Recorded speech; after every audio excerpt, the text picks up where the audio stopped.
Hi, I'm Nancy Reynolds, and I am super excited to show you a listing that I just sold in Mountain View, California. So it had a lot of deferred maintenance and design, updates that were needed. And I'm going to show you how we did this with not spending a whole bunch of money, but getting our clients a lot more. So come on in.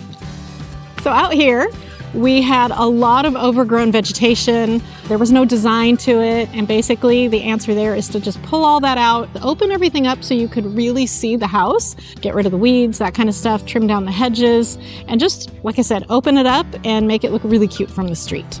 Second thing after landscaping that adds a lot of curb appeal is, of course, the paint job. So colors go in and out of fashion, and it's really important to make sure that you repaint the house in a series of colors that are going to be very Pinterest worthy, because that's what buyers want. For the purpose of marketing it, I always choose, right now, I'm choosing like a milky white color for the body of the house, and then some shade of gray or graphite, lighter or darker. For the trim, I think you could see out in the front we had shutters, and so those shutters are the same trim color. And then we always want a door that has a nice pop of color.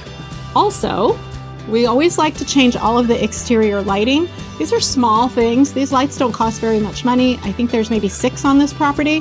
Now they all match, they're all modern, and people really like them. Also, one more thing is the house numbers. House numbers are something that can really date the look of a house.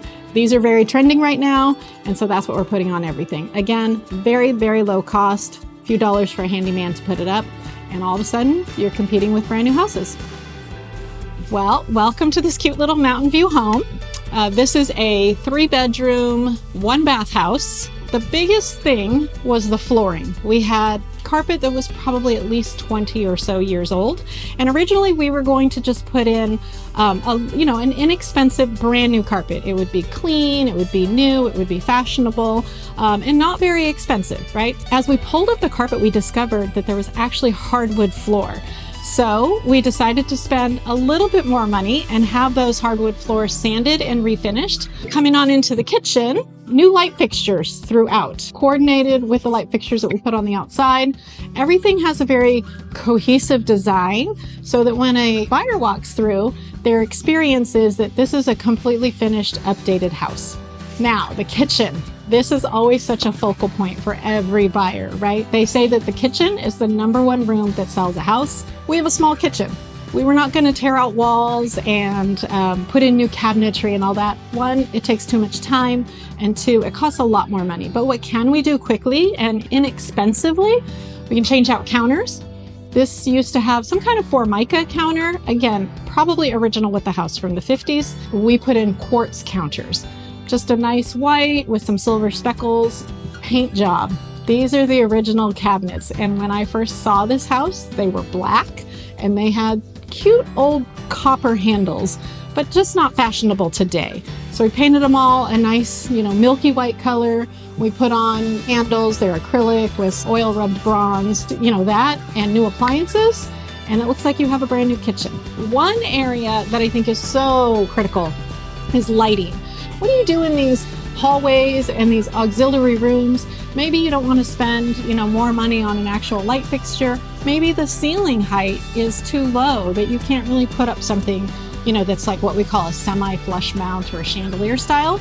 They have these amazing LED lights. They use almost no electricity. They're very fast to install, and they cost literally just so little. You buy them in 2 packs and you're gonna just get a lot of bang for your buck. So we always add those. And then this bathroom. So originally we thought we were gonna do very little to this bathroom, but we discovered that the whole entire subfloor was basically caving in. So we actually now have a fully remodeled bathroom because of that, with a brand new subfloor, so nobody has to worry about the wood damage down there. You would think that this cost so much money that it put us over our budget, and it did cost more money, but it really wasn't that much more, and very, very worthwhile. This house only has 1 bathroom in this main house, so I think the bathroom is pretty key, and if you're gonna put more money somewhere, that is a good place to put it. We have light fixture, we have a new vanity, under $500 for a new vanity installed, bathtub, tile, more fixtures, toilet and floor, and boom, you got a brand new bathroom. So a lot of these homes that I go into have great additional space, but maybe they're not part of the original design, maybe the flow is a little funky, and it's my job to make sure that we do the improvements so the space is very practically usable, and then work with my stager to design it so that when a consumer or buyer comes through, again, they have a good experience, they understand the flow, and they can imagine themselves living in here. So this was an addition, we think, at some point in time. It too was pretty old, and we decided to make it the primary bedroom. Upgraded the flooring, put in a nice ceiling light fixture, put in these nice mirrored closet doors, and then it leads out to this very pleasant, backyard area that we did the same on the landscaping as we did on the front. So we didn't do a lot here. It was a matter of just cleaning up. We removed a fence that was right here. The shed actually used to sit right here, which made it look like there was no backyard. So we had that shed painted to match the house, a little tiny bit more money to paint the shed, and it just adds so much more cuteness to the whole property. So what did that do for my clients? At the end of the day, it got them their dream price, and it got them their dream price in a matter of a couple of days. Design trends are good for about 5 years. So I always recommend, if you're thinking about making a move and you know that you're going to want to go through this process so that you can ensure that you get the highest possible price, why not make those changes while you're still living in the house and enjoy them? It's never too early to talk to a real estate broker and find out what is the best timing and the process for you. It's never too early to learn.